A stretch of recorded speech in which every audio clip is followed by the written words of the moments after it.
Hi guys, നമ്മളിന്ന് ശംഖുമുഖത്തോട്ടാണ് പോകുന്നതിന് മുമ്പ് രണ്ടുപേരെ കൂടെ കൂട്ടണം. വേറെ ആരുമില്ല, ഗ്യാവിൻ്റെ അമ്മൂമ്മയും അപ്പൂപ്പനാണ്.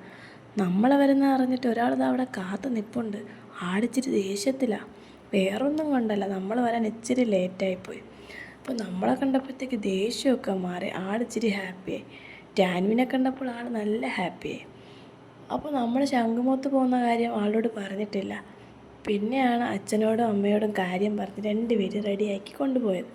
അപ്പോൾ അമ്മ അയൽവാസികളൊക്കെ കുഞ്ഞിനെ കൊണ്ട് കാണിച്ച് അവരോടൊക്കെ പറഞ്ഞിട്ടാണ് ആൾ വരുന്നത്.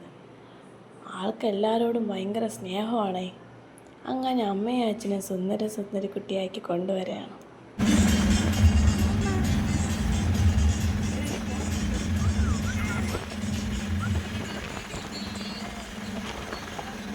അങ്ങനെ നമ്മൾ ശംഖുമുഖത്തെത്തി. അത്യാവശ്യം നല്ല തിരക്കുണ്ടായിരുന്നു. പഴയതുപോലെയല്ല, ശംഖുമുഖം അപ്ഡേറ്റ് ആയിട്ടുണ്ട്. പുതിയ റെസ്റ്റോറൻറ്റ്സ്, ഷോപ്പുകൾ, പിന്നെ കുറേ ഗെയിംസ്, ഈവൻറ്റ്സ്. അപ്പോഴാണ് ഒരു കൂട്ടം ആളുകൾ നിൽക്കുന്നത് കണ്ടത്. അപ്പോൾ യൂട്യൂബറായ ഒരു മെൻ്റലിസ്റ്റിനെ കണ്ടായിരുന്നു. അദ്ദേഹം അവിടെ പരിപാടി നടത്തിക്കൊണ്ടിരിക്കുകയായിരുന്നു. അതുകൊണ്ടാണ് ഇത്ര തിരക്ക്. അങ്ങനെ നമ്മൾ അതും കണ്ടിട്ട് ഒരു ഷോപ്പിലോട്ടാണ് പോയത്. അപ്പോഴത്തേക്ക് ടാൻവി അപ്പൂപ്പൻ്റെ തലയിൽ കയറി മുടിയും പിടിച്ചിരിപ്പുണ്ടായിരുന്നു. അങ്ങനെ അവിടെ പോയിട്ട് നമ്മളൊരു ബൺമസ്കയാണ് ആദ്യം മേടിച്ചത്. അതിൻ്റെ റേറ്റ് വരുന്നത് 40 റുപ്പീസായിരുന്നു. അവിടെ എല്ലാം കഴിഞ്ഞിട്ടുണ്ടായിരുന്നു, കാരണം സമയം 9 മണിയായി. ബൺമസ്ക മേടിച്ചിട്ട് വേറെ എന്തെങ്കിലും കിട്ടുമോ എന്ന് നോക്കിയപ്പോഴാണ് പിസ്താഷോ കുനാഫ ബൗൾ കണ്ടത്.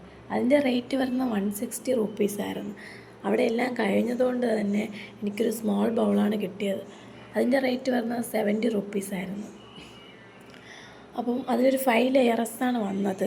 ഫസ്റ്റ് പിസ്താഷോ, പിന്നെ കേക്ക്, പിന്നെ വിപ്പിംഗ് ക്രീം, പിന്നെ കുനാഫ, പിന്നെ ഡാർക്ക് ചോക്ലേറ്റ്. ഇങ്ങനെ ഒരു 5 ലെയേഴ്സാണ് വന്നത്. എനിക്ക് ചോക്ലേറ്റ് ഭയങ്കര ഇഷ്ടമായതുകൊണ്ട് തന്നെ ഞാനെല്ലാം കഴിച്ചിട്ടുണ്ടായിരുന്നു. അപ്പോൾ എല്ലാവർക്കും ഓരോ സ്പൂൺ കൊടുത്തായിരുന്നു. എല്ലാവർക്കും നന്നായിട്ട് ഇഷ്ടപ്പെട്ടു. നിങ്ങളവിടെ പോകുകയാണെങ്കിൽ ചോക്ലേറ്റ് ഇഷ്ടമാണെങ്കിൽ ട്രൈ ചെയ്യുക. അപ്പോഴത്തേക്ക് ഗ്യാവിനും അപ്പൂപ്പനും നല്ല കളിയായിരുന്നു. ഗ്യാവിനാണെങ്കിൽ കാണുന്ന എല്ലാ കളിപ്പാട്ടവും വേണമായിരുന്നു. അപ്പോൾ ടാൻവിക്കൊരു ഹെയർ ബാൻഡും മേടിച്ചിട്ട് വേറെ എന്തെങ്കിലും വാങ്ങാനായിട്ട്, ഒരു കളിപ്പാട്ടം വാങ്ങാനായിട്ട് പോയി. അപ്പം ടാൻവിക്ക് ആവശ്യമുള്ള സാധനവും മേടിച്ചിട്ട് നേരെ കടൽ തീരത്തൊരു ഷോൾ വിരിച്ച് അവളെ അവിടെ ഇരുത്തി. അവളവിടെ ഒരു നല്ല കളിയായിരുന്നു. അപ്പോൾ നമ്മളുടെ ഔട്ട്ലുക്ക് ഇങ്ങനെയായിരുന്നു. ഒരു കൊമ്പും വച്ചിട്ടുണ്ട്. ശംഖുമുഖത്ത് പോയാൽ പാനിപൂരി കഴിക്കാതിരിക്കാൻ പറ്റുമോ? അങ്ങനെ പാനിപൂരി കഴിച്ചിട്ട് നേരെ ഞങ്ങൾ വീട്ടിലോട്ട് പോവാണ്. Okay guys, by.